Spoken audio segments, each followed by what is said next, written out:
So my name is Jana Brown. I am a current graduate from Texas A&M University. I just graduated about 2 months ago, so very new. I am currently in a gap semester. I will start PA school in August at the University of North Texas Health Science Center. Very excited about that. That's in Fort Worth, so I will be moving. But big changes there. And I am also doing a dual master's degree with public health and PA. So that will start in 2 weeks. And I'm hoping that's going to kind of ease my transition into PA school, starting another master's program. So that's been really great. And just one more fun fact about me, I was the president of our PrePA Club at Texas A&M University. Awesome. We'll get into all of that. Yeah. So tell us a little bit about how, why, what led you to becoming or wanting to become a PA? Yeah, so I actually have a cousin. She is a PA in dermatology, like you. Yeah. And I knew that I wanted to do something in medicine. I was always really interested in science and anatomy. And when I hurt myself, actually in high school, I had to see an orthopedic surgeon. I busted up my ankle and my knee and a bunch of different things. But anyway, I just remember sitting in his office and being fascinated by the just ankle diagrams and the knee diagrams. And I was like, this is probably not normal to be so interested in this. And then my cousin reached out to me and she was like, hey, I heard you're interested in medicine. Why don't you come shadow me? And I was still in high school at the time. And so I was like, oh, okay, sure. Like, I don't really know what a PA is, but sounds fun. Like, we'll try it out. And so I shadowed her, and I actually got to live with her since she is my cousin. So I got to see both aspects of her being at work and then her home life with, her kids and being married. So I got the best of both worlds with that. And I think she probably brainwashed me a little bit to go down the PA track, which has turned out really well. Then once I actually started looking more into it, I really did like the flexibility of it and that it offers more than just patient care. Like the fact that I can do public health and PA is a really big thing for me. Just being able to have that one-on-one communication with patients, but also knowing that I could do more business side of things if I wanted to. So I think there's just a lot of options with PA school, and it's not as long as medical school as well. So that was a big plus.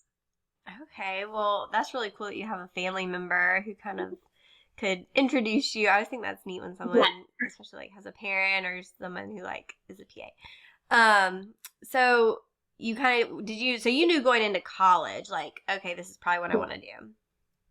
Okay. Yeah, I figured that it was what I wanted to do. I kind of went back and forth between NP and PA, and then briefly considered medical school for a little while, but nobody in my family has gone to graduate school, like my immediate family, and so that just never really seemed like it was on the books for something that I wanted to do. But yeah, then once I really looked into it, I was like, no, PA is the route that I want to go. So I didn't want to be a nurse, and I knew that coming in. So gotcha. So when it came time to apply, what did that look like with kind of your process of choosing schools and the application process? Did you look mostly at Texas or what? Yeah, that was a really long process. I think, honestly, it was probably all throughout college. I definitely looked mostly at Texas schools. Texas actually is a really great state for PAs, and we have 8 or 9 programs. So there's a lot of options there, and they're pretty much all highly ranked. And then I put a few extra. I put one in Florida, Nova Southeastern University. I applied there, and then I applied to one in Oklahoma as well, just kind of as backups, just in case Texas didn't like me for whatever reason. So that was pretty good. I applied to 9 programs in total. I ended up getting 6 interviews. Wow. There's still, I'm not sure what happened there, but anyway. And there's still one school that I haven't heard from, but either way, I know where I'm going, so I'm not worried about it. But I ended up getting 6 interviews. I turned the one in Florida down because I had already been accepted to 4 other schools in Texas. And so when I thought realistically about it, I didn't want to move all the way to Florida. But yeah, so I got accepted to 4 in Texas, and I was waitlisted at another one. So okay. So that brings up kind of a situation that not everyone has, but sometimes where you kind of get to choose. What were your deciding factors in kind of deciding from those acceptances which program fit you best? Yeah, I think a lot of it was just faculty that I met that day. I liked all of them. Like, there were none that I was just like, I'm not too crazy about this school. But just UNT for me stood out with, I felt like the faculty actually really wanted to get to know me. I liked their interview process. They did, I don't know how I'm supposed to tell people, but it's over now. They did partially MMI, they did some written, and then they did a tour portion, like most of them did, with actual current students. And so I felt like they really got to know who we were throughout the process. They also had additional questions on CASPA, and some of the other schools didn't. And so I was like, you only know what I wrote on my application. You don't know like those additional things of why do I want to go here? And so I just felt more connected with them, I think. And when I drove to Fort Worth for the interview, I was like, oh my gosh, like, I just love this place. Like, I feel like I'm at home, and I could definitely see myself up here. I have a lot of family that lives in that area. So it just felt right for me, definitely. Yeah, that's awesome. Feeling. Yeah, you gotta go. That's what I tell people when they ask. They're like, I can't decide between these two schools. And I'm like, really? Whichever one will make you happiest. Like, yeah, just go with that one. At the end of the day, you'll be a PA no matter what. Exactly. They have the dual degree program, and the others didn't. So that was a really good thing I thought would make me stand when I graduate from PA school too. So did you say that starts soon? How does that work with having a dual degree program? Yes. So I heard your other interview about this. I think they are all probably a little bit different. Yeah. This program just started last year. So I'm the second class to do it. It's actually a separate application process. So you have to get into PA school first, and then you apply for the public health program if you want to. And yeah, that's pretty much it. She honestly, like, their program advisor told me that if you can get into the PA program, you can get into the public health program. But it does start in 2 weeks. So I will be able to finish 4 classes before I even start PA school. And then I'll take 1 class every semester of PA school. And they're online, so it'll be great. I don't have to be in person to do it. Okay. What to you are the benefits of having that additional degree or knowledge? Yeah, I actually had talked to one of the speakers that came to our PrePA organization, and she had gotten a master's in public health before she went to PA school. And she said that it was really beneficial for her in the way that she approaches practicing medicine with her patients. Like, she can look at it with more, oh my gosh, my cat's here. We're pet friendly on the podcast. So. He likes to play with hair ties, so one of those. But she said that she can approach medicine with more of a bird's eye view instead of thinking just like individually with each patient, which I think there's benefits to both. So that was something that I really was interested in. And I had done a global health study abroad this past summer. And we shadowed actually public health workers in Spain, which is, in fact, the healthiest country in the world. So just learning about the way they approach the opioid epidemic versus how we do it. There's a lot of things that I thought we could bring back from other countries. So global health is a really big interest of mine. But practically, I am starting to fear that just this whole APP network is starting to get oversaturated with how many new programs are popping up and how many people are graduating. And so I fear that it's just going to be too many people whenever I do graduate, and I wanted something to help make me stand out. So there's a lot of reasons. Yeah, no, I think having a personal interest is so important if you're going to do something like that. And I'm like I think a lot of PAs are like a habitual learner where I like love learning new things. So I'm like, yeah, give me a degree. I'm good with it. But we didn't have that option. Yeah. And I also wanted to, hopefully one day after I have practiced for a little while, I want to eventually work on the board at a PA school. So I think that will help me stand out for that too. Yeah, for sure. Well, speaking of standing out, so obviously you were very successful on your application cycles. Is there anything, well, let's do kind of 2 parts. Anything that made you stand out and anything you were concerned would be seen as a weakness on your application? Yes, I'll definitely start with the weakness. I did not have a lot of community service hours that were, since there's so many categories now, that were specifically community service. Like I had volunteered at the food bank a few times, and I was in a sorority, so I did a few things with them, but I didn't have as many as a lot of other people who were applying. Like I probably had maybe 200, and some people have like thousands. Mm-hmm. So that was a big concern of mine. And then I only had about 500 hours of patient contact as well. And so I know a lot of schools look for people who have 2,000 or 1,000. And so I was a little bit worried about that, but I knew that my healthcare experience was quality. And so I was thinking maybe quality over quantity. I work as a nursing assistant, so I do a lot of EKGs and flu and strep swabs and different things like that. So I felt like I had really good experience, but still worried about the number of hours. So that could go both ways, either making me stand out or be a weakness. But I think the biggest thing, I can't say for sure, but the biggest thing that made me stand out was probably my leadership experience. I think a lot of people don't have that. And whenever program directors came and talked to our organization, they would say like, hey, this is on the CASPA, this is a section, like you should be able to fill every section that's on the application. And I was like, oh my gosh, I have to have leadership. I have to have leadership. And so being president of such a large organization, I think is really the number one thing that made me stand out. Tell us a little bit about the PrePA Club at Texas A&M. Yes, so it is a great PrePA Club. We have about 220 members right now, and it keeps growing as the profession keeps growing and more people are finding out about it. So I spent, I guess, 3 years in that club. First, I was a small group leader, and then I was the event coordinating officer, and then eventually the president. And each role was very different in its own way. So we do a lot of volunteering around the community. So just different food bank or nursing homes. A lot of times we'll go to the memory care unit and play games with the people there. We also have a big event, which I don't know if you know what that is, but it's like this one-day service project, and it's huge, and the whole community gets involved. And so I don't know if that's just a Texas A&M thing. Yeah, I've never heard of that. Yeah, it's probably just an A&M thing. We have a lot of weird things here. So we do a lot of volunteering for that. And then we have social events. As event coordinator, I planned like BLS certification.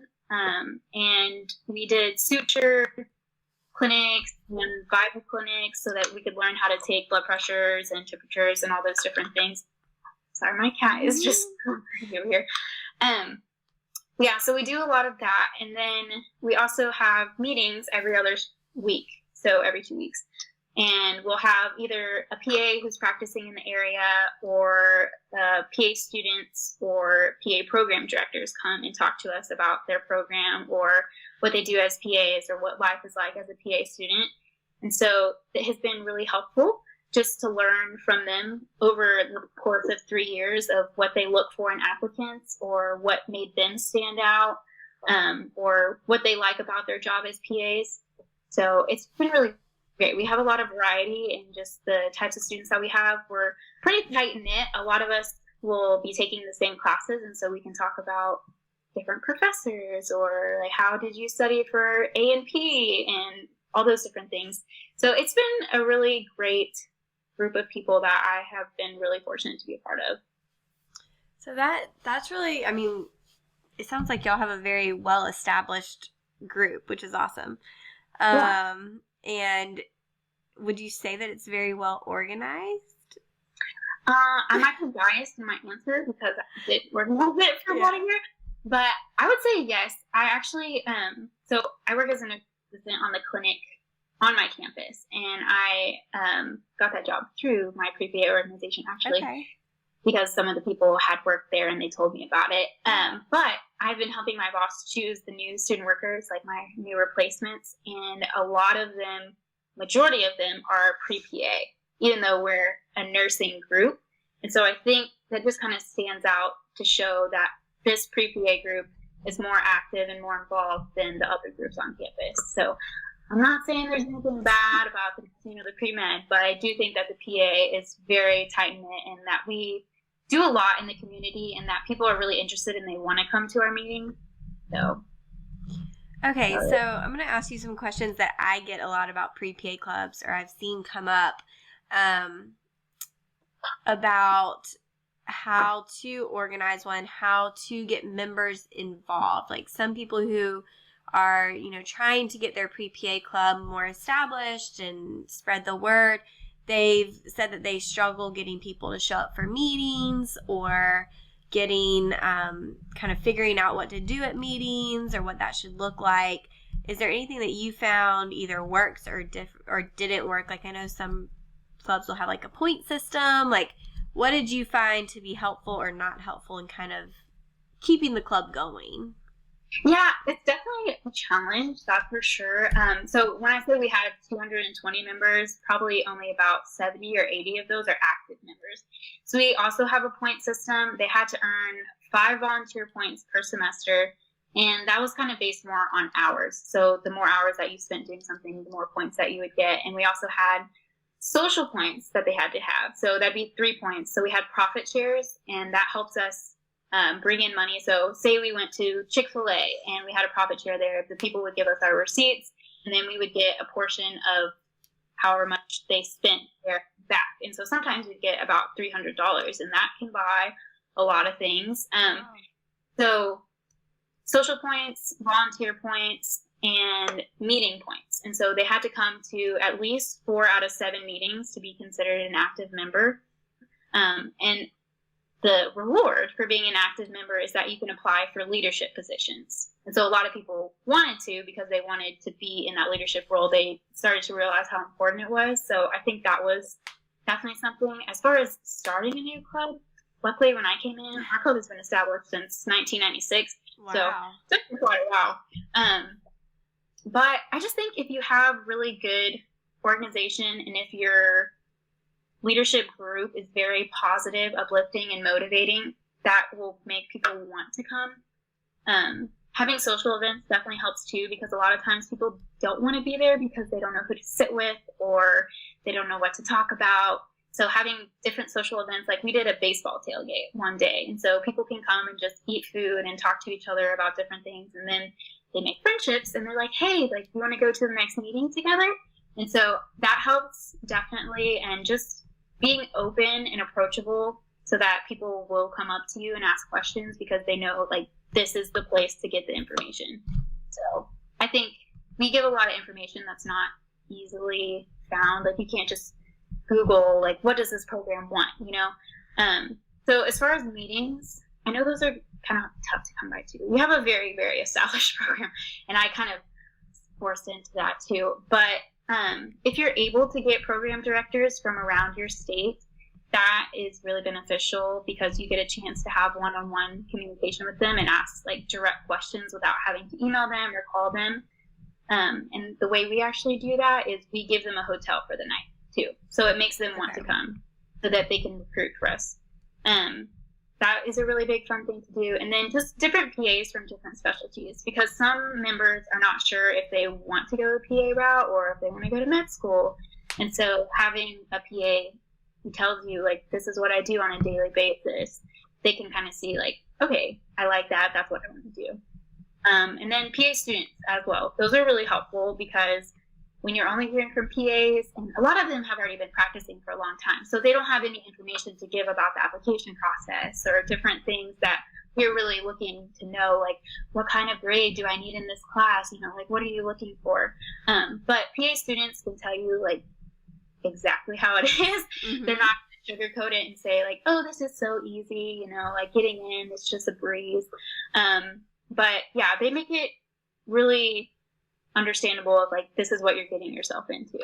So people aren't just kind of thrown under the bus, and they have the ability to ask questions like you for like, what made you stand out? And like, what should I do during this gap year that I have to improve my application? Different things like that. And they're from people who are actually in school, so they can tell you. So, okay, those are all really great tips. I'm gonna like make a list, but do you think, so like, did your experience with the PrePA Club come up in your interviews at all? Or do you feel like how do you think it benefited you going into your applications and interviewing and all of that? Yes, definitely. there's a lot of ways that I think it benefited me. It did come up in interviews for sure. There was actually, we give them thank you notes.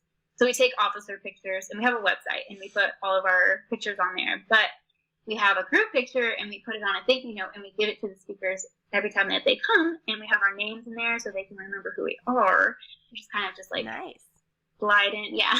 And so at one of my interviews, I was telling my interviewer, I was like, oh yeah, like I'm in the PrePA Club at A&M. He's like, oh, you're in FAPA, which is what it's called. And I was like, yes, that I know that. Like I've been there, I've talked to them, I've done so many things with them. I was like, oh, okay, wow, like that's a really great thing. And then he took me outside of his office and showed a bulletin board. He had our thank you note pinned up there. And he's like, is that you in that picture right there? I was like, yeah, that's me. Mm-hmm. So it was really exciting. He was able to recognize me just in the interview, and I got accepted there. So I'm not saying that's why, but y'all have a reputation. That's awesome.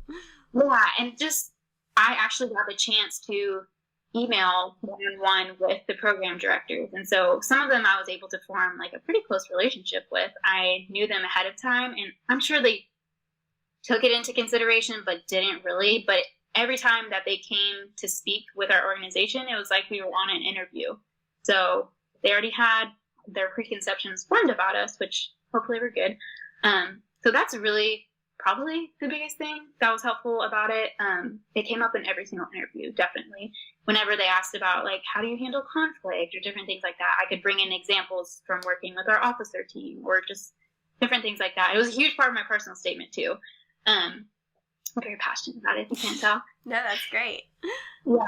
And then I think the biggest thing, and anybody can gain this, even if you're not able to bring in program directors, is just I was able to find my people with this group. I was in several other organizations, and I liked those people. They're my friends, but there wasn't that fit, you know? And then whenever I joined FAPA, which is Future Aggie PAs, I should probably mention that, it's like you have something in common with at least every single person there, at least one thing. So you have a lot of similar personality types. They're also looking to you for advice. You're looking to them for advice. You can also talk and everybody there wants to help you. So I think that was the biggest thing. And then whenever I went on my interviews, because I had formed such a large network, I had a friend at every single school that I interviewed at who was a current student there. So I could ask them little tips and hints about different people that I was interviewing with. So it was very helpful. And I actually got to stay with some of them for the interviews as well. Didn't have to pay for a hotel. Gosh, that's awesome. Yeah, that you need to tell everyone how to have an effective PrePA Club. No, that's great. Well, yeah, any other tips or advice you'd like to share? Anything you feel like would have been helpful to you along the way? For the application process? Yeah. If you are able to find this group or make a group on campus, just so that you have somebody who's there supporting you through the process, because your parents probably don't know. I'm sure your friends that are in the business program, they don't know.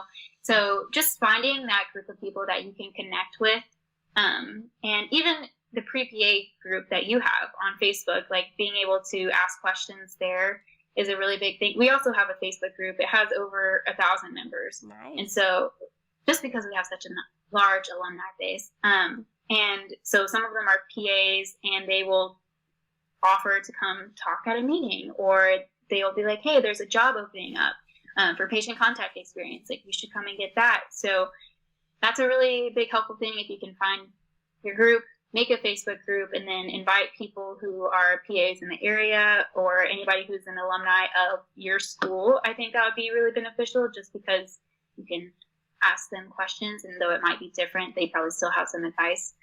I would think, just be really organized with everything.